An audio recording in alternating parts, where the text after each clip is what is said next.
Hello வணக்கம். நான் doctor Archuna. Right, உங்களுக்கு ஒரு 3 முக்கியமான விஷயம் சொல்ல போகிறேன். முதலாவது வந்து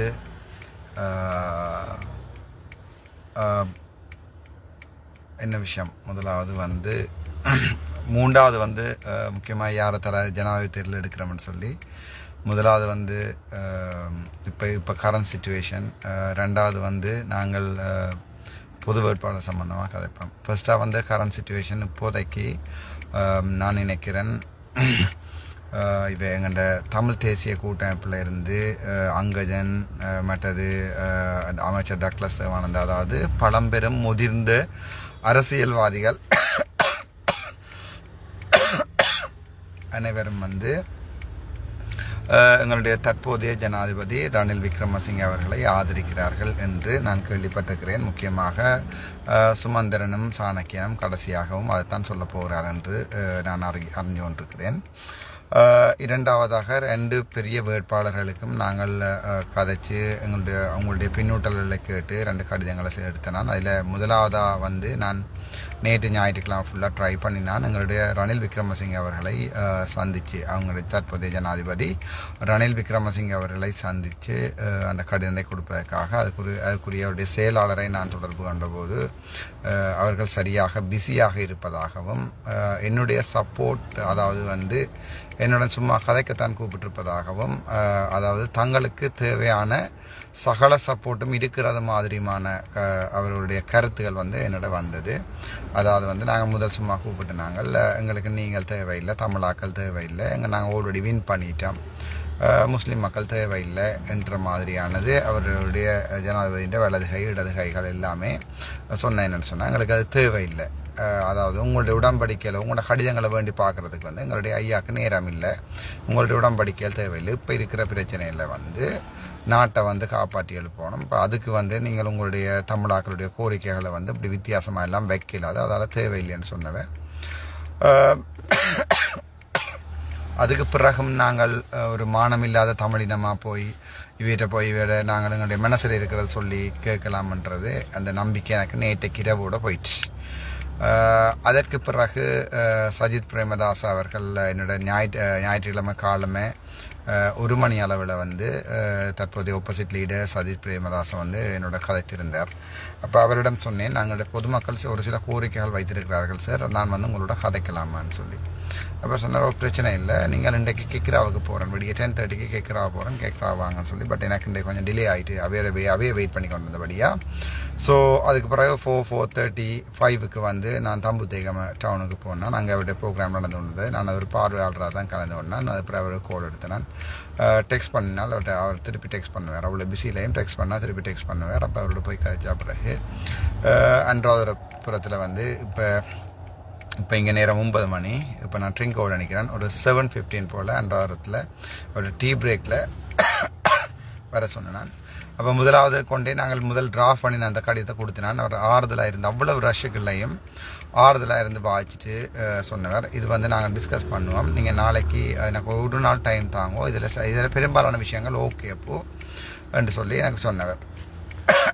ஆனால் நான் சைன் பண்ணி தாரதுக்கு வந்து எனக்கு ஒரு நாள் டைம் தாங்கோ, தங்கண்ட ஆக்கள் டைம் இதை பற்றி காய்ச்சி போட்டு தான் அவர் முடிவெடுக்கலாம், காய்ச்சி போட்டு நான் ஹோம் சார் பிரச்சனைன்னு சொன்னான்.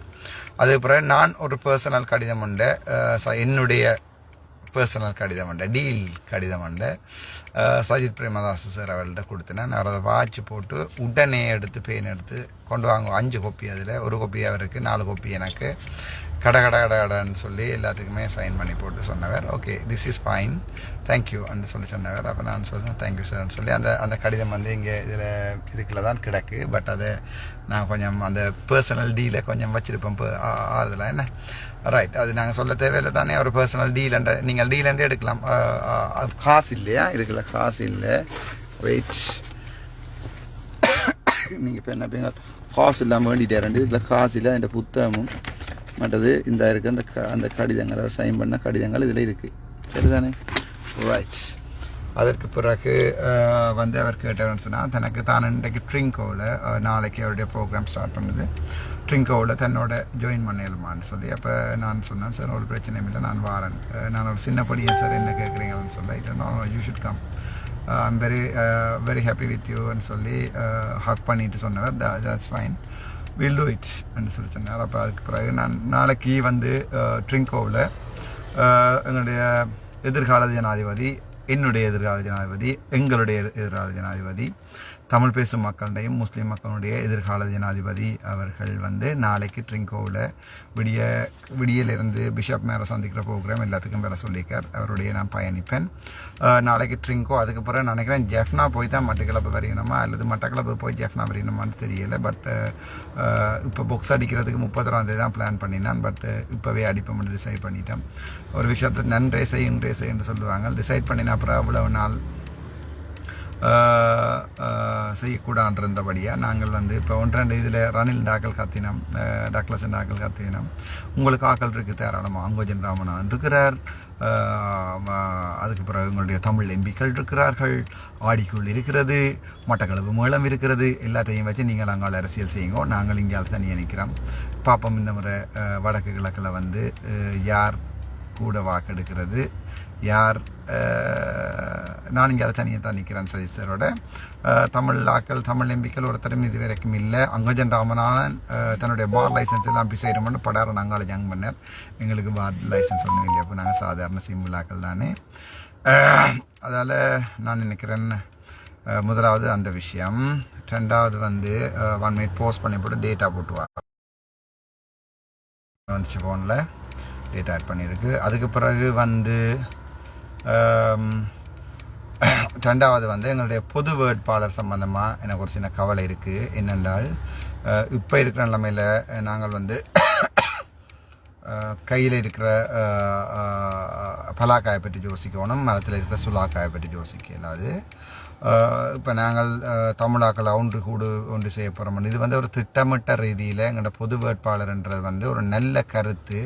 இதை வந்து திட்டமிட்ட ரீதியில் ரணில் அவர்கள் வந்து எங்களுடைய வெளிநாட்டில் இருக்கிற யாரோ கொஞ்சம் பேரோட கதைச்சு அவர்களுடைய ஆதரவோடு தான் இந்த தமிழ் வேட்பாளர் என்ற ஒன்றை கொண்டு வந்தது. பொது வேட்பாளர் இன உணர்வு வேறட்டுமே வைக்கி அவை இன உணர்வு வந்துச்சு என்று சொன்னால் அந்த இன உணர்வில் வந்து அவை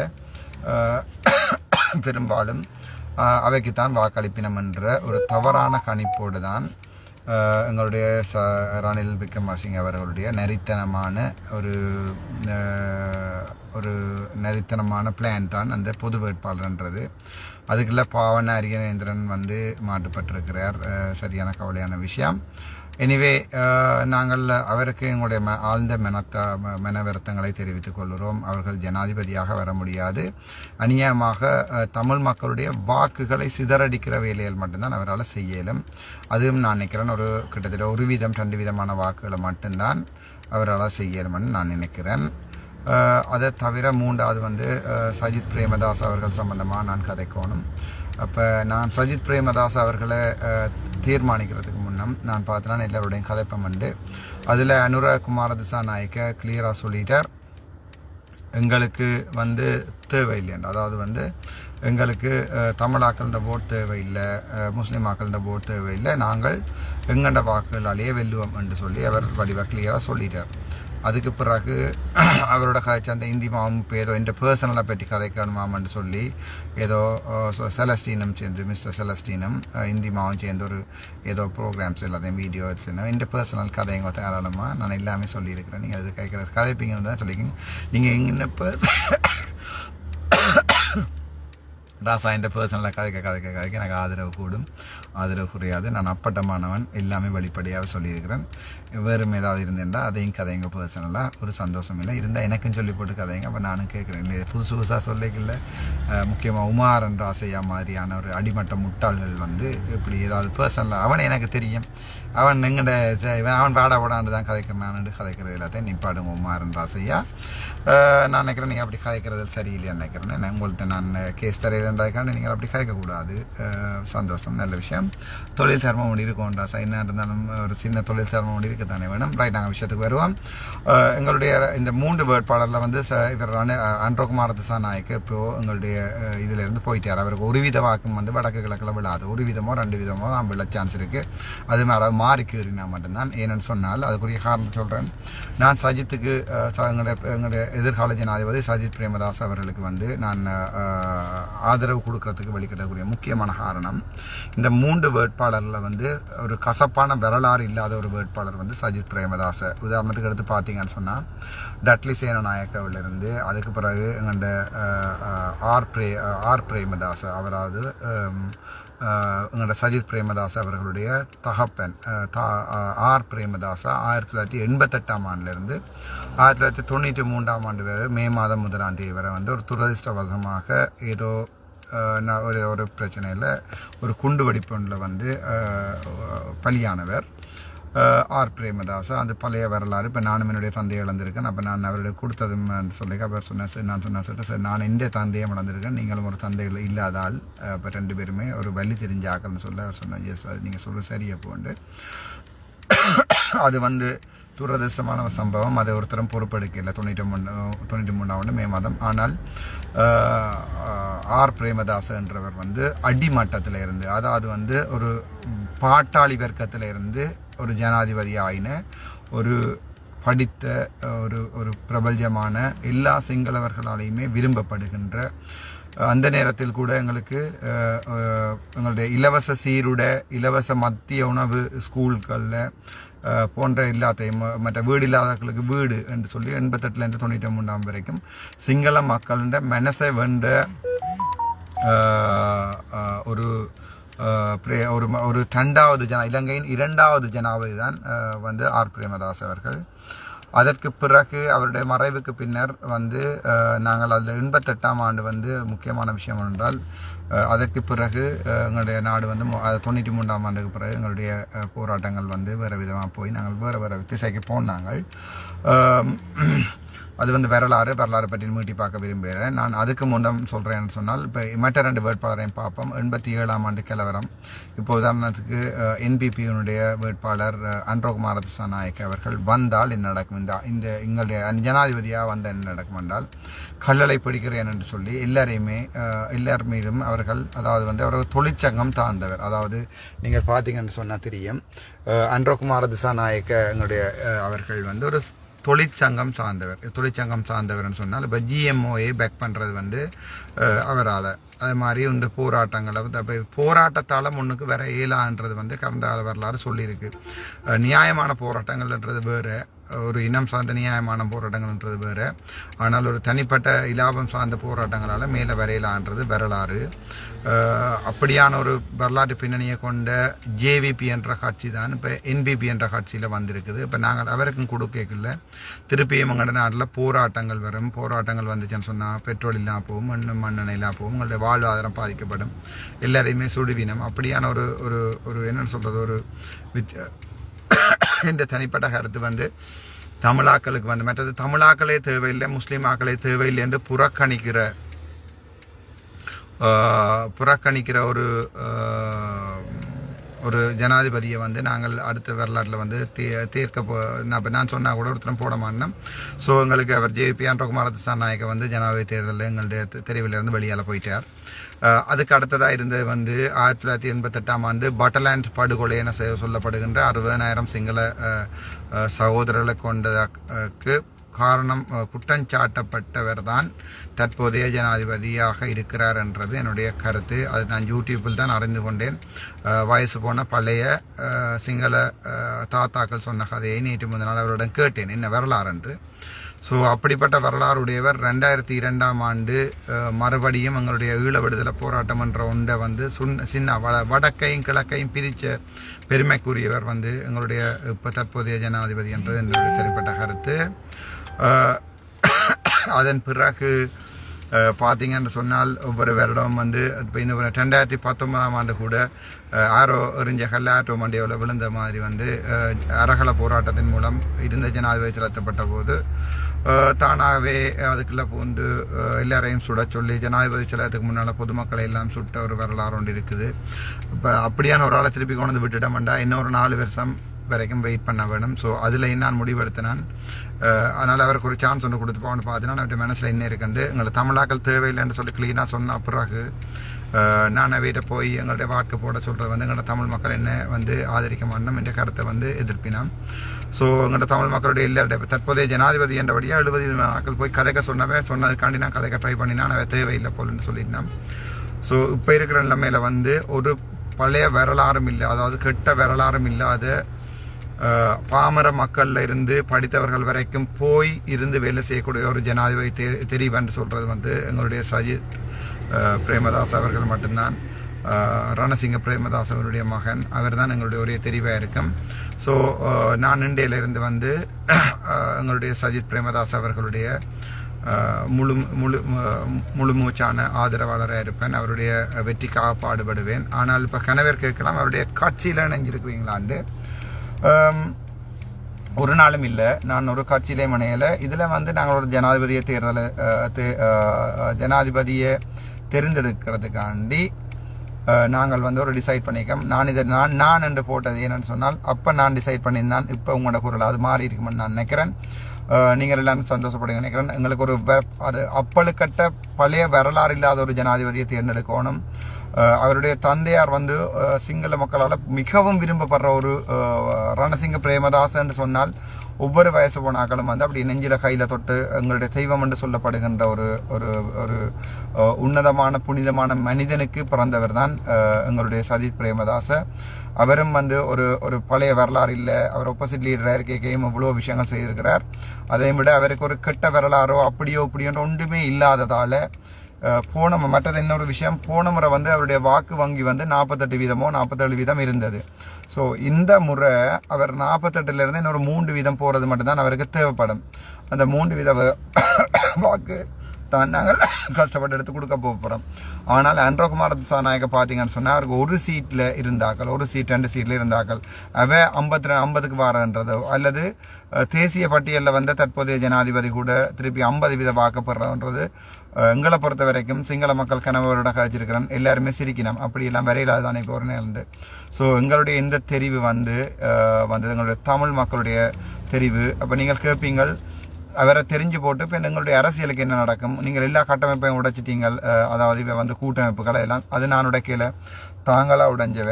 பாராளுமன்ற தேர்தலில் நாங்கள் பெரும்பாலும் தனியாக நிற்போம், ஒரு தனி கட்சி அமைப்போம். அந்த தனி கட்சியில் வந்து ஹைலி இன்டெலெக்சுவல் கம்யூனிட்டி ஒன்றை கொண்டு வருவோம். ஒரு நல்ல இதய சுத்தி உள்ள எதிர்காலத்தில் வந்து பொதுமக்களுடைய அபிலாசைகளை வழங்கி கொள்கிற ஒவ்வொரு பொதுமக்களையும் தன்னுடைய சொந்த அண்ணன் தம்பியாக பார்க்கின்ற ஒரு 10-15 யங்ஸ்டர்ஸ், இளமையான ஒரு துணிச்சலான ஒரு 15 எம்பிமாரை கொண்டு வரணும்ன்ற ஆசை. அப்படி கொண்டு வந்து நாங்கள் 1-2 கேபினெட் மினிஸ்ட்ரியோ அல்லது 3 கேபினெட் மினிஸ்ட்ரியோ என்னமோ வடக்கு கிழக்கு எல்லாமே சேர்த்து மற்ற முஸ்லீம் சமூகங்களுடன் சேர்ந்து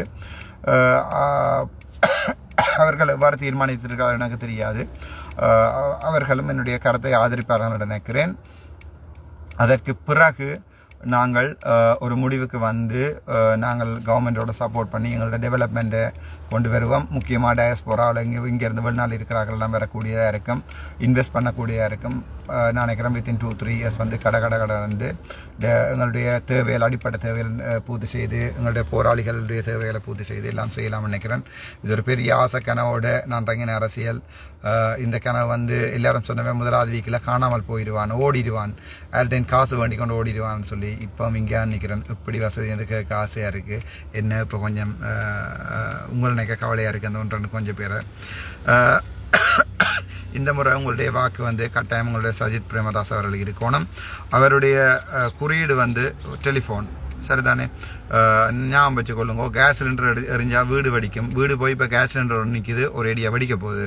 பட் நீங்கள் எல்லாரும் என்னோட கதைக்கு ஆசைப்படுற சின்னத்தில் டெலிஃபோனில், ஸோ அந்த சின்னத்தில் இருக்கிற எங்களுடைய எதிர்கால ஜனாதிபதி சஜித் பிரேமதாஸ் அவர்களுக்கு எங்களுடைய 100% ஓட்டையும் போட்டிங்கன்னு சொன்னால் இந்த முறை அடுத்த முறை நாங்கள் கேட்கலாம், சார் நாங்கள் உங்களை ஜனாதிபதி ஆக்கிவிட்டு நாங்கள் உங்களுக்கு இருக்கிற முழு ஓட்டையும் தந்திருக்கிறோம் என்று சொல்லி. அதுக்கு தனி கட்சி தான் ஒரே வழி. ஜஸ்ட் நாங்கள் தனி கட்சி தான் போகிறோம். பட் ஜனாதிபதி தேர்தலில் உங்களை நாங்கள் ஜனாதிபதி ஆக்கினது நாங்கள் தான் என்று சொல்லுவோம். அந்த சந்தோஷம் எங்களுக்கு இருக்குது. அதுக்குரிய இந்த இனிவார நாட்களில் வந்து முழுமையாக பாடுபடுவேன். Thank you so much. நான் இப்போது ட்ரிங்கோவில் நிற்கிறேன். நாளைக்கு ட்ரிங்கோவில் சஜித் பிரேமதாஸ் அவர்களுடைய கூட்டத்தில் வந்து நான் பங்கு பெற்றுவேன். நீங்கள் எல்லாரும் வரணும்னு நினைக்கிறேன். நீங்கள் தமிழாக்கள் நீங்கள் வந்தால் தான் எனக்கு பெருமையாக இருக்கும். நானும் சொல்லுவேன், சார் பாருங்க இவ்வளோ தமிழாக்கள் இருக்கணும், கதை கேட்க இவ்வளோ தமிழாக்கள் சத்தம் போடினோம்னு சொல்லி நான் நினைக்கிறேன். இந்த ட்ரிங்கோன்றது எங்கள் அப்பா வந்து 1960ஆம் ஆண்டு ஃபர்ஸ்ட்டாக கஸ்டம்ஸில் வேலை செய்யல. அம்மா அப்பாவும் கல்யாணம் கட்டி வந்திருந்த இடம் திருகோணமலை. மற்றது என்னுடைய நண்பர்கள் கணவர் இருக்கிறார்கள். நான் இப்போது ட்ரிங்கோவில் தான் நிற்கிறேன். நாளைக்கு விடிய ப்ரோக்ராம் எத்தனை மணிக்கு நான் இந்த ஃபேஸ்புக்கில் போடுறேன். தயவு செய்து வாங்கோ. முடிஞ்ச வரைக்கும் உங்களுடைய அம்மா தம்பி சகோதரங்கள் எல்லாரையும் கூட்டிக்கொண்டு வாங்கோ. நாங்கள் காட்டுற அந்த ஒரு என்ன சொல்கிறது, அந்த ஒரு சப்போர்ட் தான். அதாவது வந்து அவருடைய இதுதான் எதிர்காலத்தில் வந்து அவர்கள் எங்களுக்குரிய செய்ய வேண்டிய எல்லாத்தையும். இப்போ நாங்கள் வீட்டில் இருந்து கூட பிறகு சொல்லலாம் நாங்கள்லாம் ஓட் போடனாங்கன்னு சொல்லி. ஸோ நாளைக்கு வாங்கோ. நாளைக்கு நாளண்டைக்கு இங்கே அனுப்பேன். அதுக்கு பிறகு யாழ்ப்பாணம் போகிறேன் சஜித் சாரோட. அது பிறகு பேட்டிக்குள்ளே போகிறேன். வடக்கு கிழக்கு முழுக்க சஜித் சாரோட போகிறேன். பாக்ஸ் அடிக்க தொடங்கியாச்சு. எப்படி வசதி கேட்டு சொல்லுங்க. Thank you so much. Have a good day. Doctor Ramanathan Archuna.